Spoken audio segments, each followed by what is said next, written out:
You know what nobody talks about anymore? The fact that you almost didn't exist. Not just you personally, but like the entire human race came within a cosmic hair's breadth of never happening. And this wasn't just once. We're talking about at least 4 separate times when the universe basically looked at our ancestors and said, yeah, you guys are done here. But somehow, against odds that would make winning the lottery look probable, we're still here arguing about whether pineapple belongs on pizza. Here's the thing that will mess with your head. 900,000 years ago, there were only about 1,280 humans left on the entire planet. Not 1,280,000, just 1,280. That's fewer people than work at a typical Amazon warehouse. That's less than the crowd at a high school football game. For comparison, there are currently more Starbucks locations in Manhattan than there were humans alive during this period. And they stayed at those numbers for 117,000 years. Let that sink in for a second. Our ancestors spent longer teetering on the edge of extinction than our entire species has existed in its current form. We're talking about a bottleneck so tight that basically every human alive today is descended from a group you could fit in a movie theatre. Actually, you could fit them in a movie theatre and still have seats left over for their pets if they had any, which they didn't because they were too busy trying not to die. If you're using these to fall asleep, that's literally why I make them, so subscribe maybe, and tell me, where are you and what time? I check comments and it's like Berlin at breakfast, Boston at bedtime, all at once. The scientists who discovered this were just casually analysing DNA from about 3,000 people trying to map out human genetics when they stumbled onto something that made them go, wait, what the hell happened here? The genetic evidence showed that around 900,000 years ago, our ancestral population crashed harder than cryptocurrency in 2022. We lost 98.7% of all human ancestors. That's not a typo. 98.7% just vanished. Now you're probably thinking, okay, but what actually happened? What could possibly wipe out almost every single human ancestor on Earth? Well, that's where things get really interesting because nobody knows for sure. But the leading theory involves the planet basically deciding to become completely uninhabitable for anyone who wasn't specifically evolved to live in a freezer. See, around 900,000 years ago, Earth was going through what scientists call a climate transition, but calling it a transition is like calling a nuclear explosion a small fire. The planet's climate went absolutely haywire. We're talking about ice ages that lasted longer and hit harder than anything our species has experienced. The cold periods became more intense and more frequent, turning huge chunks of the planet into frozen wastelands where nothing could grow and nothing could survive unless it was specifically built for Arctic conditions. And our ancestors at this time weren't exactly built for the cold. These weren't Homo sapiens yet. We're talking about earlier humans, probably Homo erectus or something similar. They had figured out fire, sure, but fire only helps so much when the entire ecosystem you depend on for food just stops existing. Imagine waking up one day and every plant you know how to eat is dead. Every animal you hunt has either frozen to death or migrated somewhere you can't follow. The rivers are frozen. The fruits are gone. Even the insects have checked out. The archaeological record from this time period gets really weird too. There's this massive gap where we just don't find many human fossils or tools. It's like somebody hit the pause button on human evolution for over 100,000 years. Sites that had been continuously occupied for thousands of years just go empty. Stone tool technologies that had been developing and spreading suddenly stop. It's the archaeological equivalent of everyone just vanishing in the middle of dinner. But here's what really gets me about this whole thing. These 1,280 people, or however many there actually were, didn't know they were saving the human race. They were just trying to make it through another day without freezing to death or starving. They had no idea that every single human who would ever live was depending on them not screwing this up. Every genius, every artist, every athlete, every person who ever invented anything or wrote anything or built anything traces their lineage back to this tiny group of survivors who somehow figured out how not to die when 98% of their species couldn't. Think about the genetic bottleneck this created. When your entire species is reduced to numbers that small, you lose massive amounts of genetic diversity. It's like taking a library with millions of books and burning it down until you're left with just one shelf. Sure, you still have some books, but you've lost most of the story. Scientists think we lost up to 2/3 of our genetic diversity during this period. 2/3. That's genetic information that's just gone forever, never to be recovered. The weird part is that other human species living at the same time didn't seem to have the same problem, or at least not to the same extent. Archaeological sites in Asia and Europe from this period show that other human populations were still kicking around, making tools, hunting, doing their thing. So whatever happened seems to have specifically hammered our direct ancestors while leaving some other groups relatively intact. It's like the universe was specifically trying to prevent us from happening. And the effects of this bottleneck are still visible in our DNA today. Every human on Earth is way more genetically similar to each other than they should be for a species that's spread across the entire planet. Chimpanzees have more genetic diversity in a single forest than humans have across all continents. That's not normal. That's what happens when your entire species gets squeezed through a genetic straw. The craziest part is how long the recovery took. After hitting rock bottom around 900,000 years ago, our ancestors stayed at those pathetically low numbers for over 100,000 years. Generation after generation after generation, barely hanging on, barely surviving, probably split into tiny groups scattered across whatever habitable land they could find. We're talking about 5,000 generations of humans living right on the edge of extinction. Then, around 813,000 years ago, something changed. The population started to grow again, not explode, not boom, just slowly started to increase. Scientists think this might have been when our ancestors figured out some new technology or behavior that gave them an edge. Maybe better tools, maybe better cooperation, maybe they just got lucky and the climate got a little less murderous. Nobody really knows. Some researchers think this bottleneck might have actually triggered the evolution of bigger brains. When you're stuck with such a small population for so long, any advantage, no matter how small, becomes massively important. If having a slightly bigger brain helps you survive even a tiny bit better, those genes are going to spread through the entire population pretty quickly when there are only 1,000 of you. It's possible that this near-extinction event is what kicked human intelligence into high gear. There's also this really weird coincidence that nobody can fully explain. Right around the time humans started recovering from this bottleneck, there's evidence that 2 of our chromosomes fused together. Humans have 23 pairs of chromosomes, while all other great apes have 24.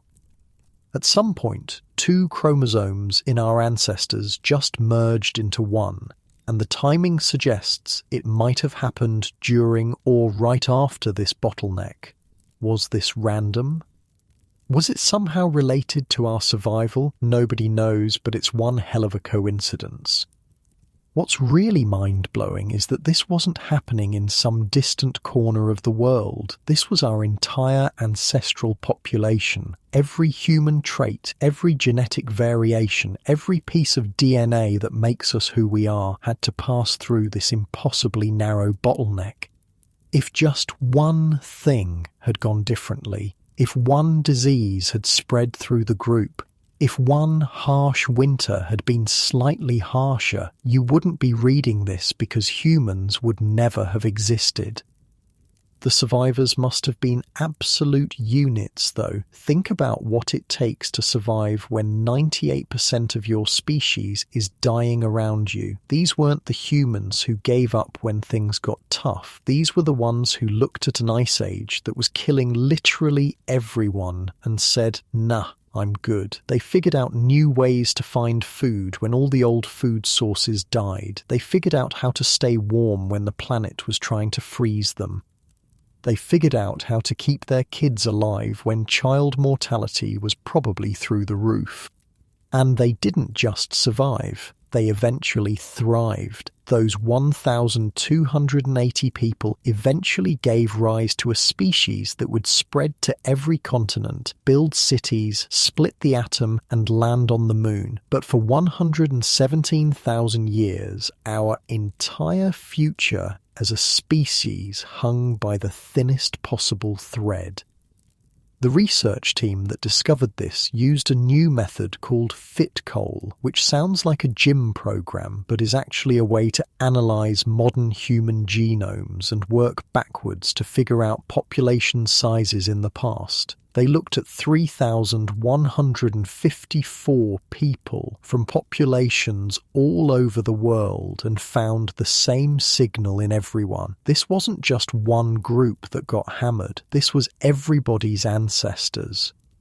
The scientists who made this discovery said they knew they'd found something big when the data kept showing the same impossible numbers. Wang Jiehu, one of the lead researchers, said the first hints showed up 5 years before they published, but they spent all that time double-checking because the numbers seemed too extreme to be real. Imagine spending 5 years confirming that, yeah, humans really did almost go completely extinct.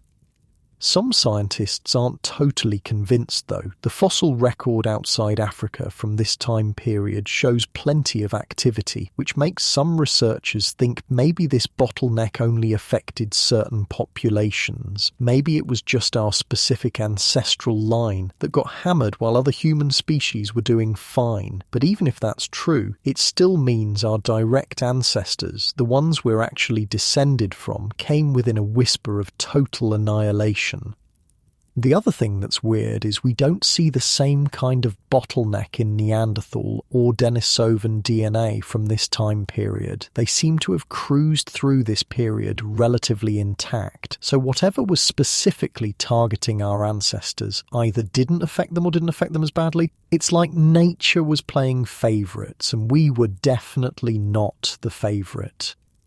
But here's the thing that really gets me. This wasn't some quick disaster that our ancestors recovered from. This was over 100,000 years of barely existing. That's 5 times longer than behaviourally modern humans have existed. That's 10 times longer than agriculture has existed. Our ancestors spent longer on the edge of extinction than we've spent doing literally everything we consider human civilization.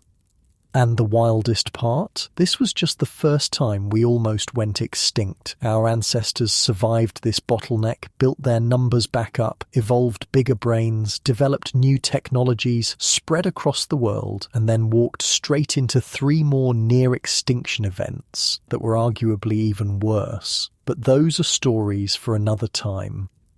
For now, just remember that you exist because 1,280 people refused to die 900,000 years ago. Every single human achievement, from the wheel to the internet, happened because a group smaller than a typical suburban high school somehow survived the unsurvivable. We're all here because our ancestors were apparently too stubborn to take the hint that the universe was trying to delete us. So next time you think you're having a bad day, remember that you're descended from people who survived a 117,000-year bad day. You've got the genes of absolute legends who looked at a 98% extinction rate and said those are rookie numbers. We're all walking around with DNA that's basically a massive middle finger to entropy itself. And if that doesn't make you feel at least a little bit badass, I don't know what will. But buckle up, because this was just round one of Earth versus humans, and spoiler alert, it gets way worse before it gets better. 74,000 years ago in what's now Indonesia, the Earth basically decided to blow itself up, not like a little volcanic burp that ruins some local real estate. We're talking about an explosion so massive that scientists had to invent a new category just to describe it. They called it a supervolcano, which sounds like something from a bad disaster movie, but is unfortunately very real and very capable of ending civilization as we know it. The Toba supervolcano didn't just erupt, it detonated with the force of about 100 Mount Pinatubo going off simultaneously. Mount Pinatubo, by the way, was that volcano in the Philippines that erupted in 1991 and cooled the entire planet for 2 years. So multiply that by 100 and you start to get an idea of how completely screwed everyone was about to be. This thing shot roughly 2,800 cubic kilometers of rock and ash into the atmosphere. That's enough material to bury California under 3 feet of volcanic debris, the entire state, 3 feet deep. And honestly, considering current events, that might actually be an improvement. But that's beside the point. The explosion was so powerful it created a crater that's now a lake about 60 miles long. 60 miles. That's like if Manhattan exploded and left a hole stretching all the way to Philadelphia. Before Toba decided to ruin everyone's day, life was actually going pretty well for early humans. They'd spread out across Africa and parts of Asia. People were making tools, controlling fire, probably having the prehistoric equivalent of dinner parties. There were different types of humans wandering around too. Our direct ancestors were chilling alongside Neanderthals, Denisovans, and a bunch of other human cousins who were all just trying to make it through another day without getting eaten by something with big teeth. The world back then was warmer than now, which meant more forests, more animals to hunt, and generally more places where you could live without immediately freezing to death. Early humans had figured out which berries wouldn't kill them, how to make spears that actually worked, and had basically mastered the art of not dying from easily preventable causes. They were doing pretty well for a bunch of folks who thought thunder was God's bowling or whatever they believed back then.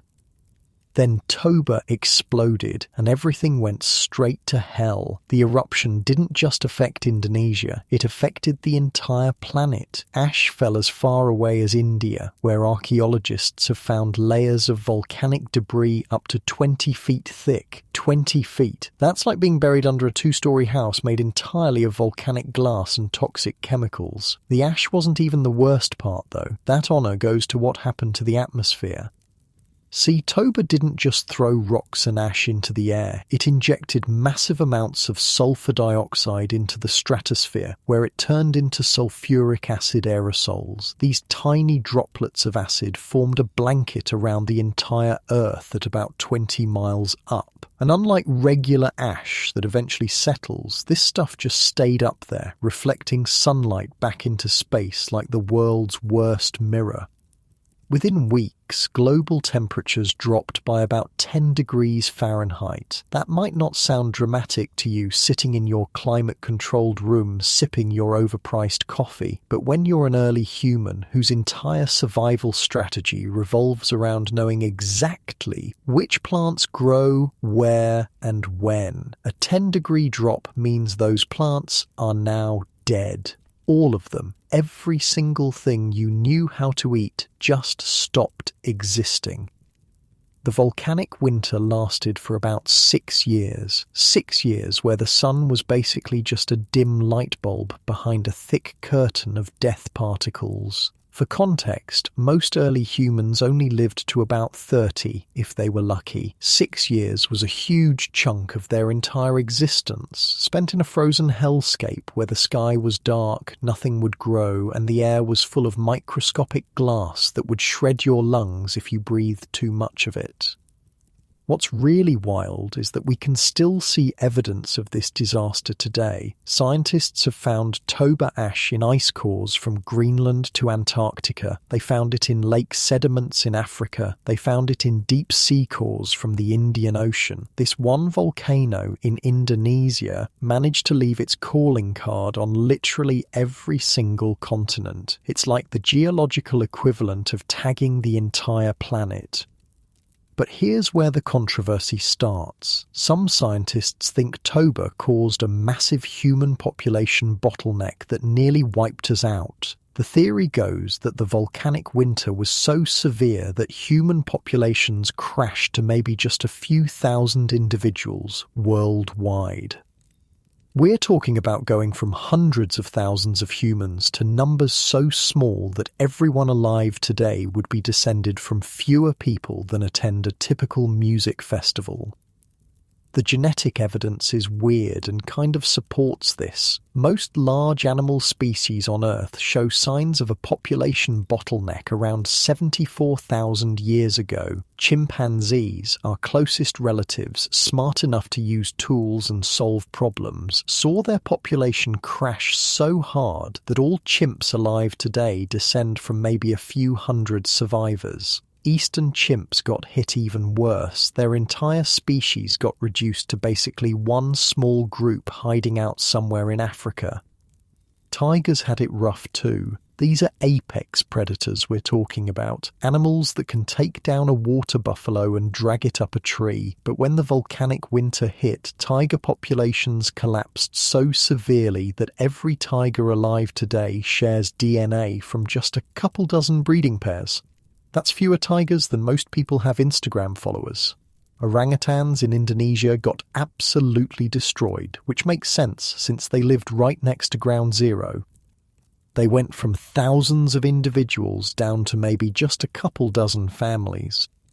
The evidence for humans is more complicated though. Some archaeological sites show continuous occupation right through the toba eruption. In India, literally covered in toba ash, there are sites with stone tools below the ash layer and more stone tools above it, suggesting somebody survived there and just kept on making tools like nothing happened. Either these people were incredibly badass or the effects weren't as bad as some scientists think.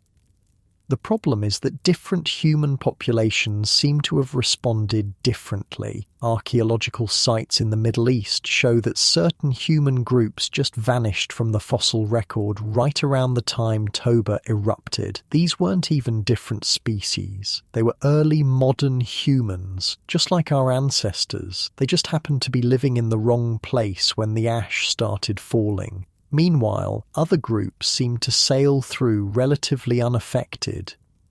There's this site in South Africa called Pinnacle Point where humans were living in caves overlooking the ocean. Right around the time of toba, these people completely changed their diet and started eating way more shellfish. Think about that for a second. The entire world is covered in toxic ash. Most plants are dead. Temperatures have dropped 10 degrees, and these people look at the situation and go, well, guess we're eating oysters now. While tigers and chimps and every other supposedly tough animal is slowly starving to death, humans just pivoted to a completely different food source. The Neanderthals and Denisovans managed to hang on too, but barely. Both of these human species showed signs of severe population crashes around this time. They survived toba, but they never really recovered. Both groups limped along for another 30,000 years or so before finally going extinct. Some scientists think the toba disaster weakened them so much that they just couldn't compete with modern humans later on. But here's the really interesting part. While everything else was either dying or barely surviving, some groups of modern humans not only lived through the volcanic winter, they actually seemed to thrive. Archaeological sites from this period show continued tool-making, fire use, and even some decorative objects. While the planet was basically ending, some humans were still taking time to make jewellery. That's either impressive adaptability or complete psychological denial, and honestly, both are probably useful survival traits. The whole Toba catastrophe theory has been controversial from day one, though. Some scientists point out that if Toba really caused a volcanic winter that severe, we should see evidence of it everywhere, but we don't. The climate records are messy. Some places show cooling, others don't. Some show it happening before Toba, some after. It's like trying to solve a murder mystery where half the clues contradict the other half. Recent studies have started poking holes in the catastrophe theory. One team went to Lake Malawi in East Africa, which should have been ground zero for any environmental catastrophe affecting early humans. They drilled cores from the lake bed looking for evidence of devastation around the time of Toba. What they found was basically nothing. No massive die-offs, no evidence of prolonged drought, no signs of the apocalyptic wasteland you'd expect from a volcanic winter.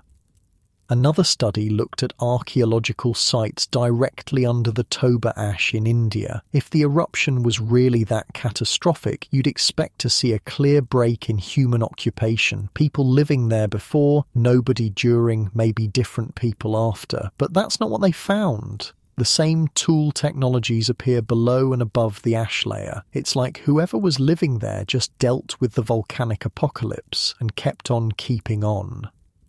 There's even debate about how much the temperature actually dropped. The original estimates of 10 degrees came from computer models, but when scientists look at actual climate proxies from the time, the signal is much weaker. Some records show maybe 3 degrees of cooling, some show nothing at all. It's possible the whole volcanic winter thing has been massively overblown. But even if Toba didn't cause the apocalyptic volcanic winter some scientists claimed, it was still an absolutely massive event that would have seriously messed with anyone living at the time. The ash alone would have been a nightmare. This wasn't nice fluffy snow. Volcanic ash is basically tiny shards of glass mixed with toxic chemicals. Breathing it shreds your lungs. Getting it in your eyes can blind you. It poisons water sources, kills plants, and makes everything terrible for years. And even if the global effects were less severe than thought, the regional effects would have been catastrophic. Anyone living within a few thousand miles of Toba would have been completely screwed. The pyroclastic flows from the eruption covered an area the size of France in molten rock and ash. The tsunamis generated by the explosion would have devastated coastlines across the Indian Ocean. The immediate death toll was probably massive.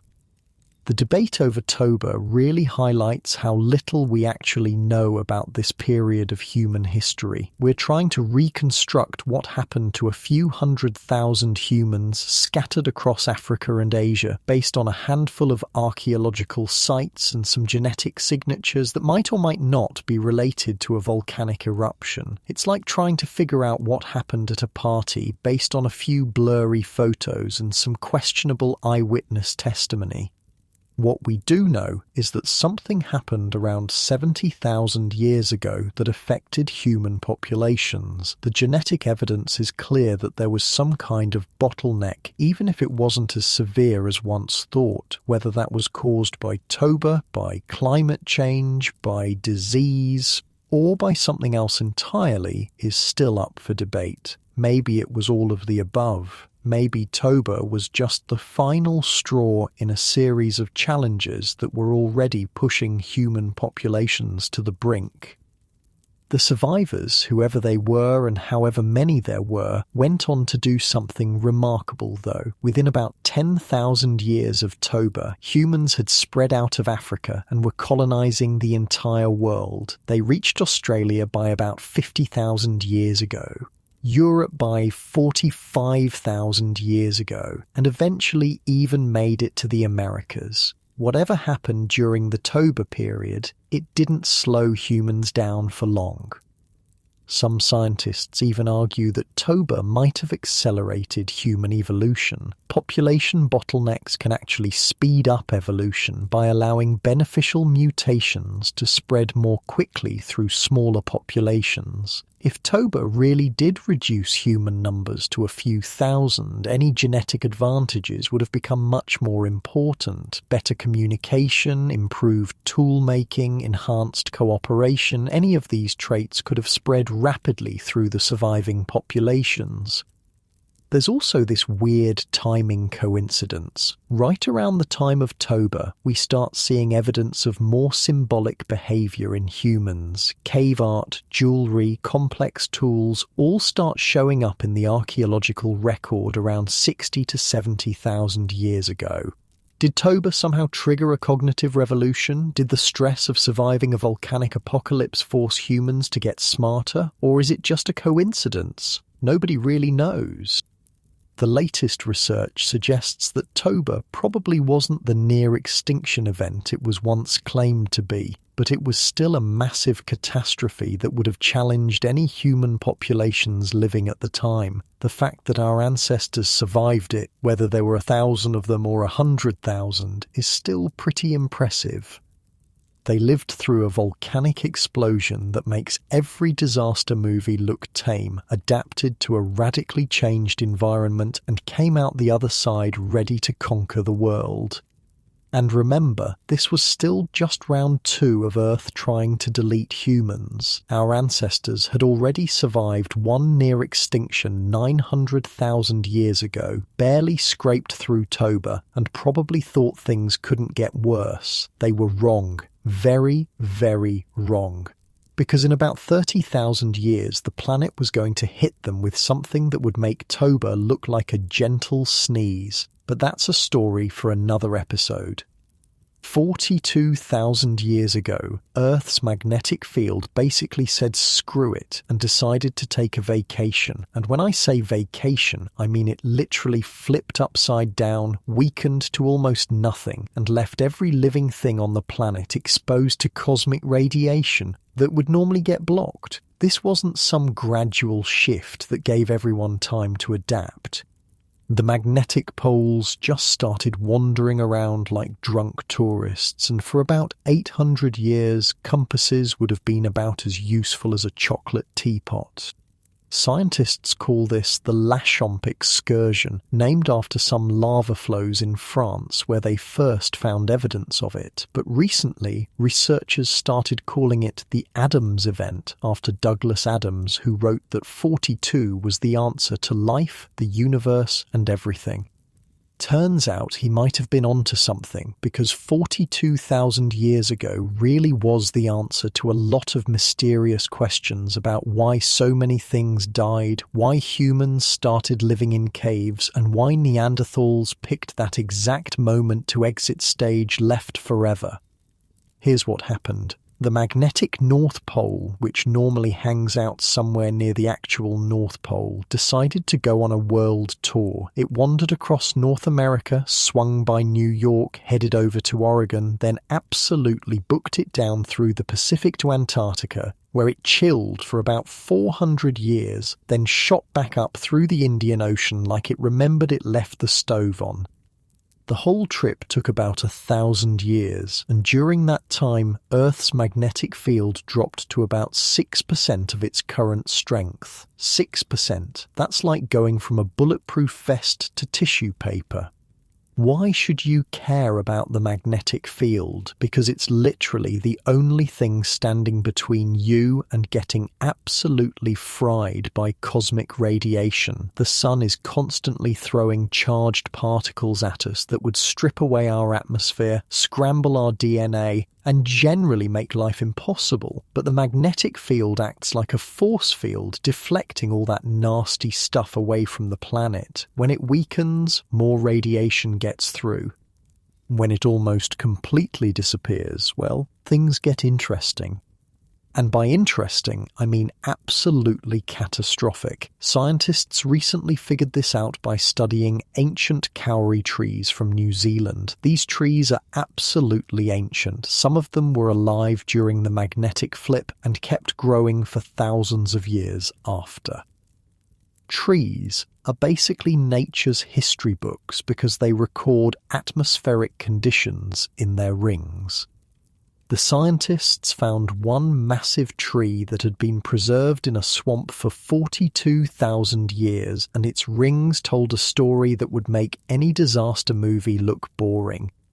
During the lead-up to the magnetic flip, cosmic radiation levels went through the roof. The amount of carbon-14 in the atmosphere spiked like crazy because cosmic rays create carbon-14 when they hit our atmosphere. More cosmic rays equals more carbon-14 equals trees recording, "Oh shit, something bad is happening in their rings." The kauri trees showed that this wasn't just a brief spike either. The chaos lasted for centuries. But cosmic radiation was just the beginning of everyone's problems. See, when cosmic rays hit the atmosphere, they don't just create carbon-14, they also create hydrogen and nitrogen oxides, which are molecules that absolutely love to eat ozone. And ozone is what protects us from ultraviolet radiation. So not only were cosmic rays streaming in from space, but the ozone layer was getting shredded at the same time.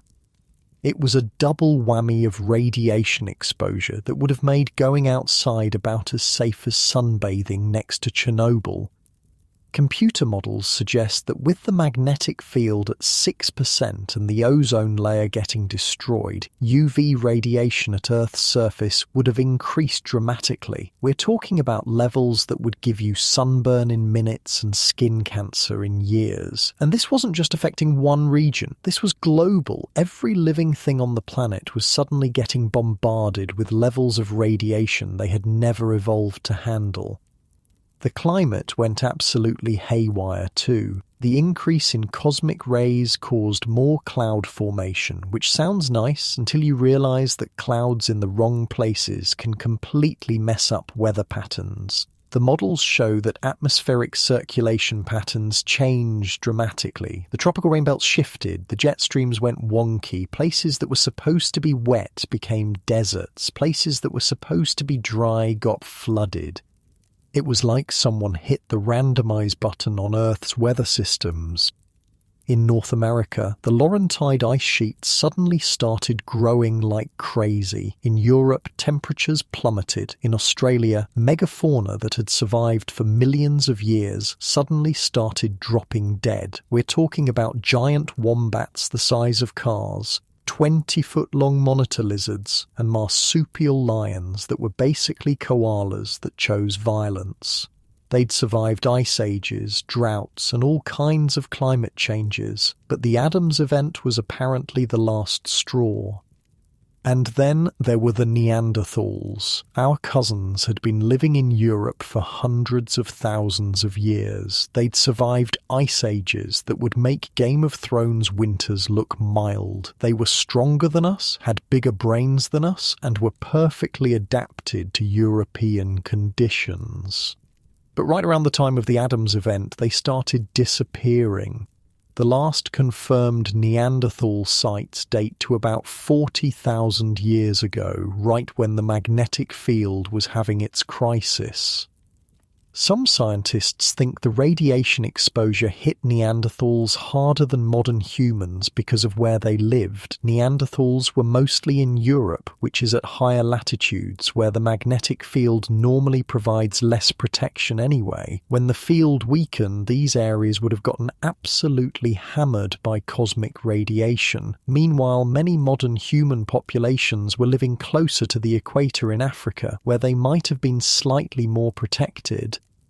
But even modern humans didn't exactly have a great time. This is right around when we see a massive shift in human behaviour. Suddenly, humans started spending a lot more time in caves. Cave art exploded across the world, appearing in Europe, Asia and Australia, all around the same time.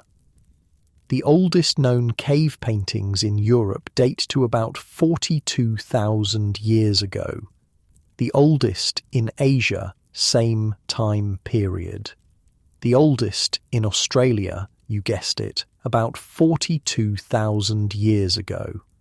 Scientists think humans started living in caves because caves provided protection from the increased radiation. When going outside could literally give you cancer, spending more time underground starts to look like a pretty smart move, and if you're stuck in a cave for extended periods with nothing to do, you might as well decorate the walls. The explosion of cave art might literally be because humans were hiding from cosmic radiation. There's also evidence that humans started using red ochre like crazy during this period. Red ochre is a mineral pigment that was used for decoration, but it also happens to be a natural sunscreen. It blocks UV radiation really effectively. The archaeological record shows a massive increase in red ochre use starting right around the Adams event. Our ancestors might have been slathering themselves in prehistoric SPF 50,000 because going outside without it meant getting absolutely roasted by UV radiation. The auroras during this time would have been absolutely insane too. Normally, auroras are confined to the polar regions because that's where the magnetic field channels charged particles into the atmosphere. But with the magnetic field all messed up and weakened, auroras would have been visible everywhere. Imagine walking outside at night and seeing the entire sky lit up with green and red curtains of light. Every night, for centuries, our ancestors would have had no idea what was causing it. The electrical storms would have been terrifying too. The ionized atmosphere would have been an incredible conductor for lightning. Storms that would normally produce a few lightning strikes would have turned into electrical apocalypses with near constant lightning. The archaeological record from this period shows evidence of massive wildfires across multiple continents, which makes sense when you've got supercharged electrical storms setting everything on fire all the time. What's really crazy is that this magnetic field breakdown coincided with another cosmic kick in the teeth. Right around the same time, the Sun went through what's called a grand solar minimum. This is when the Sun's magnetic field also weakens and solar activity drops to almost nothing. Normally, the Sun's magnetic field helps protect the solar system from galactic cosmic rays, but during a grand minimum, that protection goes away too. So Earth had no magnetic field to speak of. The Sun's magnetic field was also weakened, the ozone layer was getting destroyed, and cosmic radiation was streaming in from all directions. It was literally the worst possible combination of events. The models suggest that radiation levels at Earth's surface might have been higher during the Adams event than at any other time in human history. The effects on the ecosystem would have been devastating. Plants don't handle UV radiation well. Neither do plankton in the ocean, which form the base of the marine food web. When they start dying, everything that eats them starts dying, and then everything that eats those things starts dying. It's a cascade failure of entire ecosystems. The extinctions during this period weren't random. They followed patterns you'd expect from radiation exposure and ecosystem collapse. Large animals would have been particularly vulnerable. They live longer, which means more time to accumulate radiation damage. They reproduce slower, which means populations can't recover quickly from die-offs. And they need more food, which becomes a problem when the entire food web is collapsing. The megafauna extinctions in Australia line up perfectly with the Adams event. Same with the large mammal extinctions in Europe and Asia. But here's the thing that really blows my mind. Humans not only survived this apocalypse, they seem to come out of it fundamentally changed. The archaeological record shows an explosion of innovation right after the Adams event. New tool technologies, new art forms, new behaviours all appear in the immediate aftermath. It's like the radiation bath either killed off the less adaptable humans or triggered some kind of cognitive leap in the survivors. Some scientists even suggest that the Adams event might have triggered the final phase of human evolution. The radiation would have increased mutation rates, potentially accelerating evolution. The harsh conditions would have selected strongly for intelligence, cooperation, and adaptability. The humans who came out the other side of the Adams event might have been fundamentally different from the ones who went in. The genetic evidence is suggestive too. There's a notable decrease in human genetic diversity around this time, indicating another population bottleneck, not as severe as the one 900,000 years ago, but significant enough to show up in our DNA. The Adams event might have killed off a substantial portion of the human population, with only the most adaptable surviving to pass on their genes. The really scary part is that this could happen again. The magnetic field is always shifting, and we're actually overdue for another flip. The magnetic North Pole has been accelerating its movement in recent years, and the overall field strength has been declining. We're not in immediate danger, but scientists are watching nervously because we really don't want to experience an Adams event in the modern world. Our entire technological civilization depends on satellites and electronics that would get absolutely wrecked by the kind of radiation exposure our ancestors dealt with. For our ancestors, though, the Adams event was just another day in the office of trying not to go extinct. They'd already survived near total annihilation 900,000 years ago, lived through the Toba supervolcano, and now they were dealing with the planet's magnetic field, having an existential crisis, and they still weren't done. In about 30,000 years, they were going to face their biggest challenge yet, something that would make all these previous disasters look like minor inconveniences. But that's the thing about humans. We don't know when to quit. Our ancestors looked at cosmic radiation, electromagnetic chaos, and ecosystem collapse and said, yeah, okay, but we're still here though. They adapted, evolved, and eventually thrived. Every disaster that should have killed us just made us weirder and more adaptable. We're the species that survived everything the universe could throw at us, and we did it through sheer bloody-minded refusal to go extinct. 12,900 years ago, just when humans thought they'd finally caught a break, the planet pulled the ultimate bait and switch. The Ice Age was ending, temperatures were rising, forests were growing back, and life was actually getting easier for once. Our ancestors were probably sitting around their fires thinking, wow, we actually made it through all that horrible stuff and now things are looking up. Then, in the span of maybe a decade, the entire planet froze again. Not slowly, not gradually, but fast enough that people alive at the start would have lived to see their whole world turn into a frozen hellscape. Scientists call it the Younger Dryas, which sounds like some kind of fancy cocktail, but was actually more like nature's way of saying, psych, you thought you were safe. In less time than it takes a kid to go through elementary school, temperatures in Greenland dropped by 18 degrees Fahrenheit. Europe went from temperate forests back to Arctic tundra. North America got buried under advancing glaciers, and it stayed that way for 1,300 years.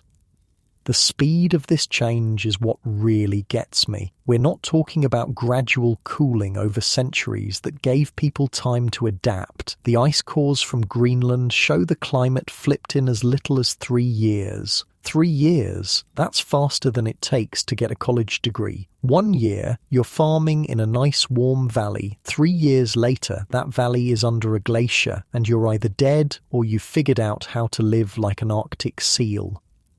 What caused this sudden freeze is still debated, but the leading theories all involve massive amounts of fresh water suddenly dumping into the North Atlantic Ocean. See, there was this absolutely gigantic lake in North America called Lake Agassiz. It was bigger than all the current Great Lakes combined, held back by walls of ice from the retreating glaciers. When those ice walls finally failed, an amount of fresh water equivalent to draining the Mediterranean Sea rushed into the Atlantic Ocean in a matter of months. This massive freshwater dump completely shut down the Atlantic Ocean's circulation system. Normally, warm water flows north from the equator, cools down, gets salty, sinks, and flows back south. This conveyor belt of water is what keeps Europe warm despite being at the same latitude as Canada. But fresh water doesn't sink like salt water does, so when Lake Agassiz emptied into the Atlantic, it created a cap of fresh water that broke the whole system. The conveyor belt stopped, and without warm water flowing north, the northern hemisphere immediately froze. But here's where things get controversial. Some scientists think the Younger Dryas wasn't caused by fresh water at all, but by a cosmic impact. They've found these weird microscopic diamonds and platinum spikes in sediment layers from exactly 12,900 years ago. These are the kinds of things you'd expect from an asteroid or comet impact. The theory is that a comet exploded in the atmosphere over North America, triggering massive wildfires, throwing debris into the atmosphere, and basically causing a nuclear winter without the nuclear parts. The evidence for this impact is all over the place, literally. Scientists have found these nanodiamond deposits at sites across North America, Europe, and Asia, all in the exact same layer of sediment from the start of the Younger Dryas. They've found microscopic spherules that could only form at temperatures hot enough to melt rock. They've found platinum concentrations hundreds of times higher than normal. It's like finding gunpowder residue at a crime scene. Whether it was fresh water, a comet, or some combination of disasters, the effects were absolutely brutal. In North America, 33 different types of large mammals went extinct within about 2,000 years. We're talking about animals that had survived dozens of ice ages, suddenly just disappearing. Mammoths that had walked the earth for millions of years, gone. Mastodons, gone. Giant ground sloths the size of school buses, gone. Saber-toothed cats with teeth like kitchen knives, gone. Short-faced bears that stood 12 feet tall and could run 40 miles per hour, super gone. The extinctions weren't random either. It was specifically the big animals that died. Anything over about 100 pounds was basically doomed. The continent went from having more megafauna than modern Africa to having basically just bison and bears. Imagine if every elephant, rhino, hippo, giraffe and lion in Africa just vanished in a couple thousand years. That's what happened to North America. South America got hit even worse. They lost 83% of their large animal species. Australia lost 88%. These weren't gradual declines. These were sudden, catastrophic population collapses. Animals that had been abundant for millions of years just stopped existing.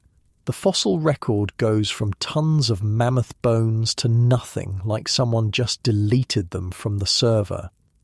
And sitting right in the middle of all this chaos were humans with stone tools watching their entire world fall apart. The Clovis people, who were the dominant culture in North America at the time, disappeared right at the start of the Younger Dryas. Their distinctive spear points, which are found all over North America before the freeze, just vanish from the archaeological record. An entire culture gone right when the climate went insane.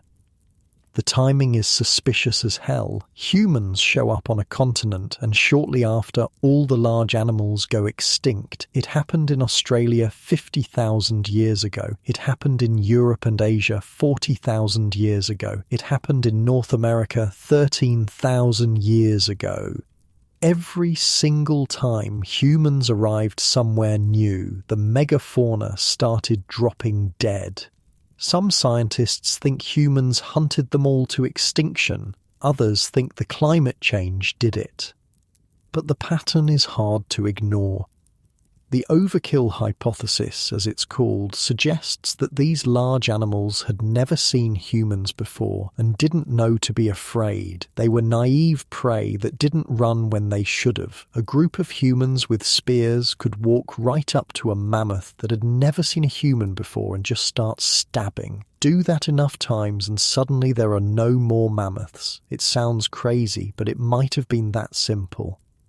But the climate was also going completely insane during this period. The Younger Dryas wasn't just cold, it was chaotic. Massive droughts in some areas, flooding in others, seasons that didn't follow normal patterns, plants that animals depended on dying off or moving to different regions. If you're a mammoth and all the grass you eat suddenly dies because the climate changed, you're going to starve. If you're a saber-toothed cat and all the mammoths you hunt are starving, you're going to starve too.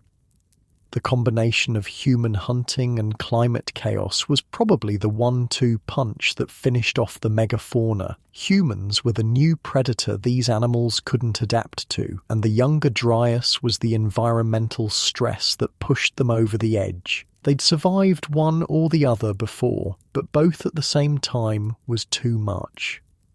For humans, though, the Younger Dryas might have been the kick in the arse that started civilization. See, when the climate went crazy and all the big animals died, humans couldn't just keep living as nomadic hunters. There was nothing left to hunt. They had to figure out something else, and that something else was agriculture. The first evidence of farming appears right at the end of the Younger Dryas, exactly when you'd expect desperate humans to start trying new things. In the Levant, people called the Natufians had been living pretty well before the Younger Dryas, gathering wild grains and hunting gazelles. When the cold hit, the wild grains stopped growing and the gazelles moved away. The Natufians had two choices: follow the animals and probably die, or figure out how to make plants grow where they wanted them. They chose option 2 and invented agriculture. This wasn't some gradual process either. The archaeological record shows rapid changes in human behaviour during the Younger Dryas. Permanent settlements start appearing, storage facilities for grain, evidence of selective breeding in plants, tools specifically designed for farming. In just a few centuries, humans went from nomadic hunters to settled farmers. The Younger Dryas literally forced us to invent civilization. The cold also forced humans to get creative with technology. The archaeological evidence from this period shows an explosion of innovation, new types of tools, new hunting strategies, new ways of making clothes and shelters. The Younger Dryas was like a 1,300-year-long episode of Survivor, and the humans who made it through had to constantly innovate or die. Some populations handled it better than others. In Europe, the Magdalenian culture, who were reindeer hunters, actually did pretty well during the Younger Dryas because reindeer like the cold. They followed the herds north and kept on hunting. But other groups that depended on warmth-adapted species had to completely change their lifestyle. The ones who couldn't adapt disappeared from the archaeological record. The end of the Younger Dryas was just as dramatic as its beginning. About 11,700 years ago, temperatures shot back up even faster than they had dropped. Greenland warmed by 15 degrees in just a few decades. The ice sheets melted so fast that global sea levels rose by 20 meters in less than 500 years. Entire coastal regions were submerged. The Persian Gulf filled with water.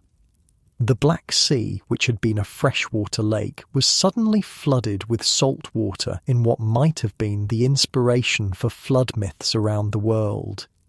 This rapid warming at the end of the Younger Dryas marked the beginning of the Holocene, the geological epoch we're still in today. It's been remarkably stable compared to what came before. No supervolcanoes, no magnetic field collapses, no cosmic impacts, no sudden ice ages. Just 11,000 years of relatively stable climate that allowed humans to build cities, invent writing, and eventually create smartphones so we could argue about whether any of this actually happened.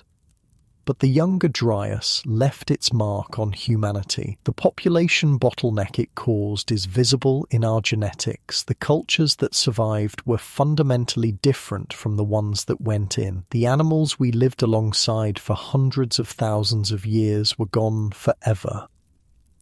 The world that emerged from the Younger Dryas was emptier, quieter, and dominated by a single species that had somehow survived everything nature could throw at it. What's really wild is that the Younger Dryas shows just how fast the climate can change. We think of ice ages as these gradual things that take thousands of years, but the Younger Dryas proves that the global climate can flip like a switch. 3 years from temperate to ice age, a few decades from ice age back to warm. It could happen again. In fact, some scientists worry that current global warming could shut down the Atlantic conveyor belt just like Lake Agassiz did, potentially triggering another rapid cooling event.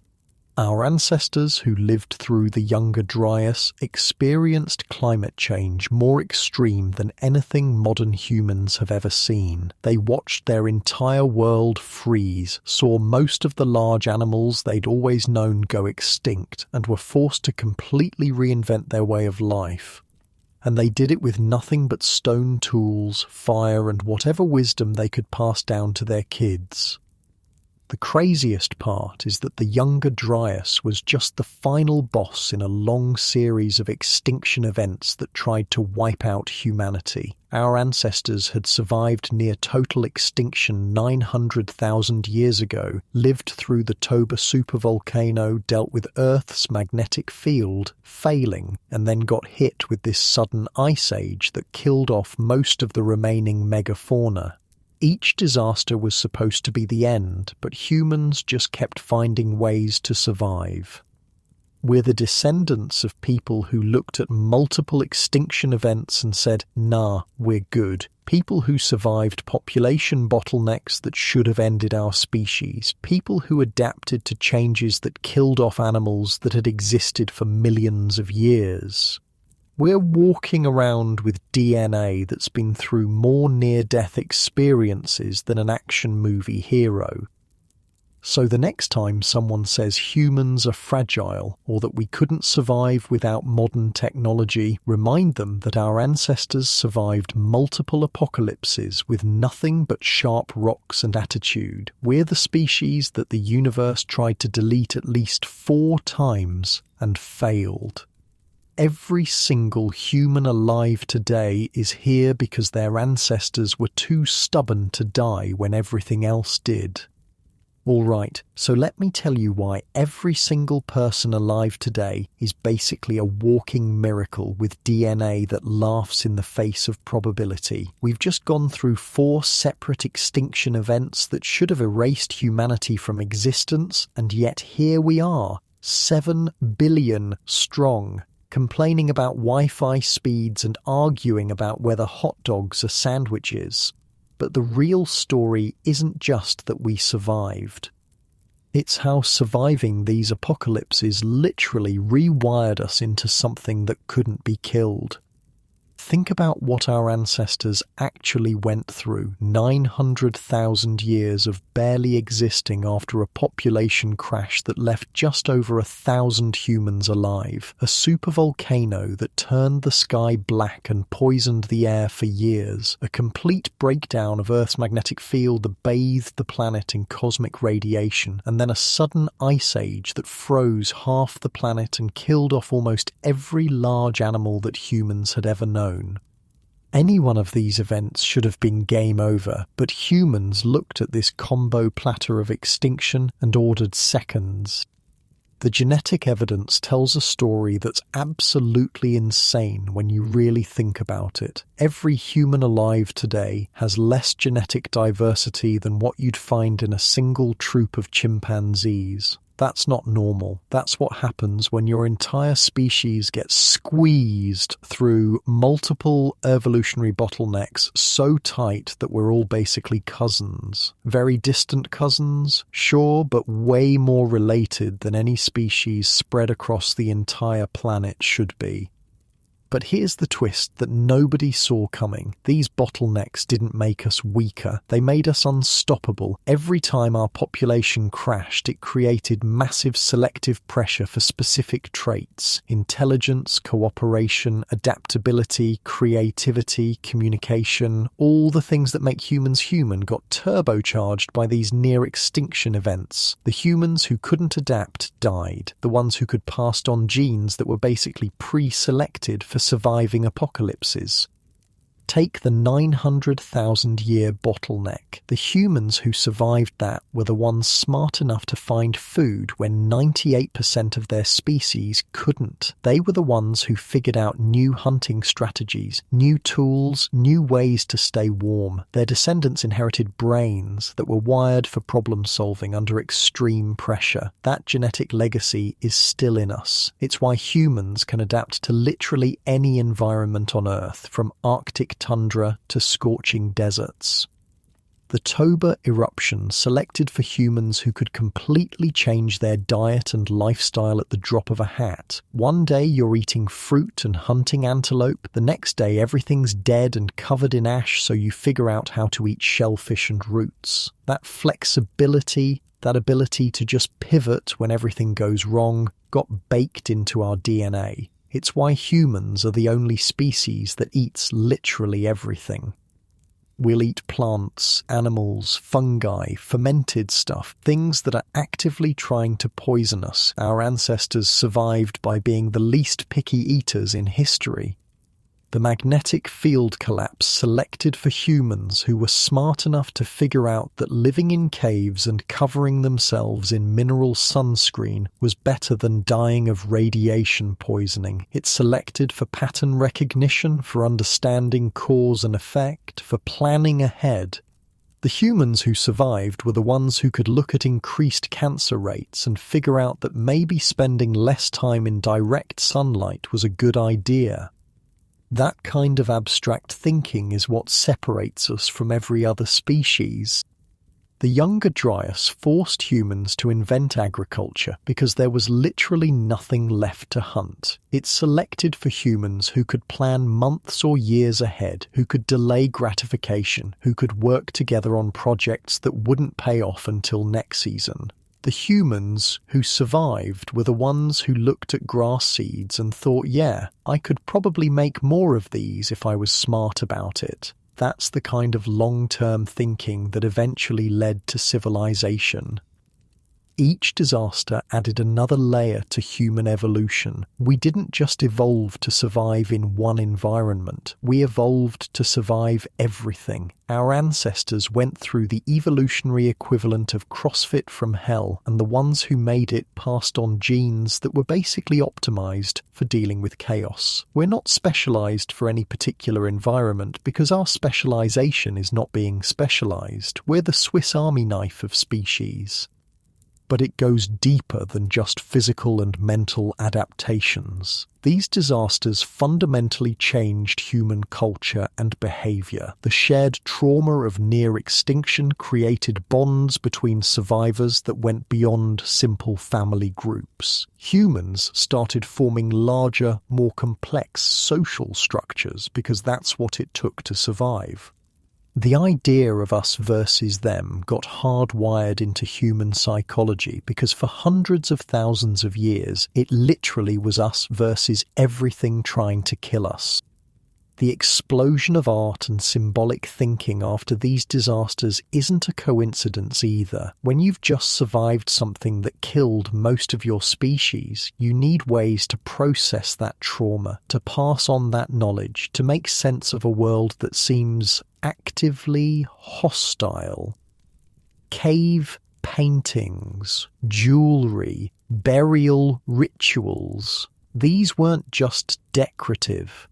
They were how humans dealt with living in a universe that kept trying to delete them. Art and storytelling became survival tools, ways to transmit crucial information across generations. Language probably got a massive upgrade during these bottlenecks too. When the margin for error is zero, when one miscommunication means everyone dies, you develop really clear ways to share information. The humans who survived were the ones who could effectively communicate complex ideas about danger, food sources, weather patterns, and tool making. Every disaster selected for better communicators until we ended up with a species that literally cannot shut up about everything. The real kicker is that these disasters didn't just select for individual traits, they selected for cultures that could preserve and transmit knowledge. The groups that survived were the ones that could pass on information about what plants were safe, where to find water, how to make tools, when to move to different areas. Human culture became a parallel inheritance system alongside genetics. We didn't just inherit DNA from survivors.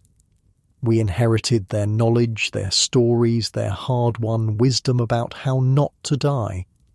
Modern humans are basically walking disaster preparedness systems. Our big brains that use 20% of our body's energy, that's because our ancestors needed massive processing power to survive constant environmental chaos. Our ability to eat literally anything, that's because our ancestors had to when their regular food sources kept going extinct. Our complex social structures and emotional bonds, that's because our ancestors learned that lone wolves didn't survive extinction events. Even our weirdest traits make sense in this context. Humans are one of the only species that regularly helps non-relatives, shares food with strangers, and forms cooperative groups with people we're not related to. That seems evolutionarily stupid until you realise that during a population bottleneck, everyone is basically your cousin anyway, and the groups that helped each other survived while the selfish ones died out. Altruism got naturally selected because being a jerk during an extinction event is a good way to ensure nobody helps you when the next one hits. The capacity for rapid cultural evolution is maybe our greatest adaptation. Biological evolution takes thousands of generations. Cultural evolution can happen in one. When the climate changed, humans didn't wait for natural selection to give them thicker fur. They figured out how to make better clothes. When the megafauna went extinct, humans didn't evolve to eat grass. They figured out how to grow their own food. Every disaster that should have killed us just made us innovate faster.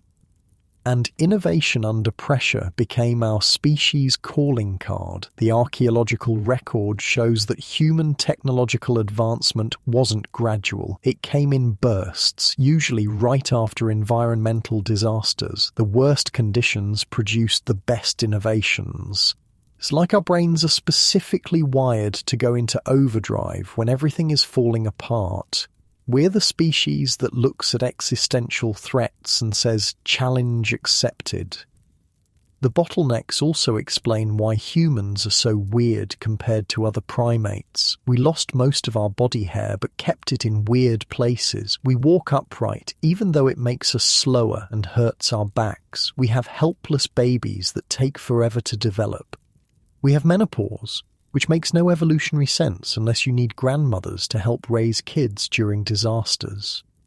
Every weird human trait starts to make sense when you realize we evolved through a series of population crashes where normal mammalian traits didn't cut it. Our emotional range is another disaster adaptation. Humans have an absurdly complex emotional system compared to other animals. We feel nostalgia, existential dread, hope for the future, complex grief, and about 1,000 other emotions that seem unnecessary until you realize they're all about processing and preparing for trauma. We evolved the ability to imagine future disasters and feel anxious about them because the humans who worried about what could go wrong were the ones who survived when it did. The diversity of human cultures that emerged after these bottlenecks is basically evolution hedging its bets. Instead of one survival strategy, humans developed thousands. Some groups became nomadic hunters, others settled farmers. Some developed complex religions, others focused on technology. Some emphasized individual achievement, others collective harmony. It's like humanity's survival strategy was to try everything simultaneously and see what works. And it did work, because no matter what disaster hits, some human group somewhere has probably developed a culture that can handle it. Even our tendency towards superstition and pattern recognition on steroids makes sense in this context. Yeah, sometimes we see patterns that aren't there, think correlation equals causation, and believe in things that aren't real. But the ancestors who assumed the rustling bush was a predator, even when it wasn't survived more often than the ones who needed concrete proof before running. Being paranoid and wrong is better than being skeptical and dead. Our brains are basically calibrated for false positives because during extinction events, false negatives got you killed.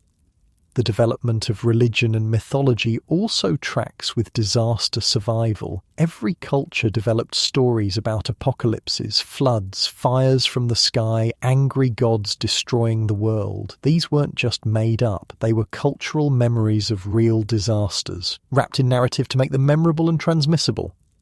The societies that preserved these stories in religious traditions were the ones whose descendants knew to prepare for disasters, even if they'd never experienced one personally.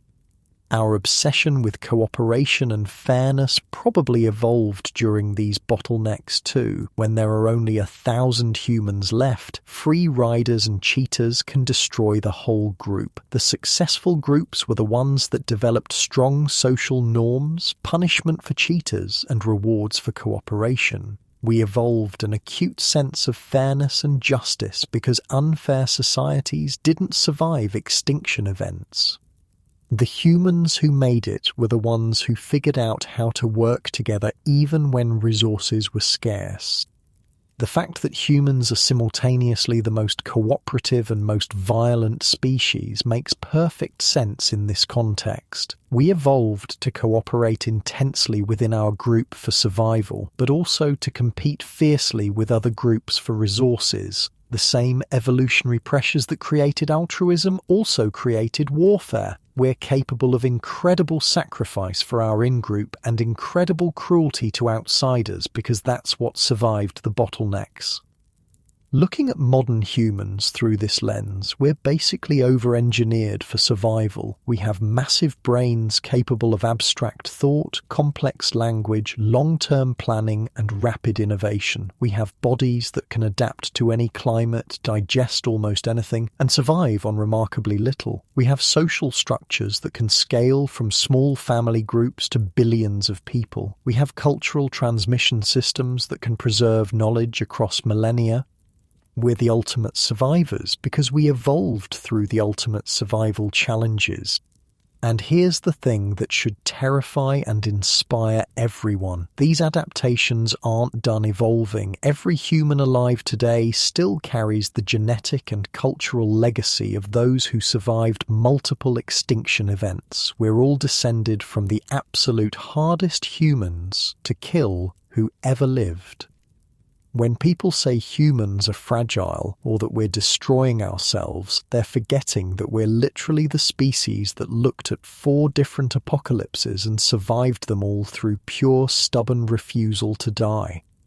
The next time you face some challenge in your life, remember that you're carrying genes that survived 98% species death rates. You're the descendant of people who lived through supervolcanoes, magnetic field collapses, cosmic radiation, sudden ice ages, and the extinction of almost every large animal they'd ever known. Your ancestors survived things that killed off species that had existed for millions of years. You've got DNA that's been stress-tested by the universe itself and passed. We're not just survivors, we're the children of survivors of survivors of survivors, going back hundreds of thousands of years. Every single human is a walking testament to the fact that life finds a way, even when that way involves surviving multiple events that should have been extinction level. We're proof that intelligence, cooperation, and sheer bloody-minded determination can overcome literally anything the universe throws at us. So yeah, humans are weird, fragile, emotional, irrational creatures who make terrible decisions and can't even agree on basic facts, but we're also the species that told extinction to go screw itself at least 4 times and meant it. We're the evolutionary equivalent of that person in horror movies who just won't die no matter what the killer throws at them, and that's pretty damn incredible when you think about it. The universe tried to delete us with ice ages, supervolcanoes, radiation, and climate chaos. We responded by inventing agriculture, art, science, and eventually the technology to leave the planet entirely. We're the species that looked at multiple extinction events and used them as evolutionary upgrades, and if that doesn't make you feel at least a little bit invincible, I don't know what will.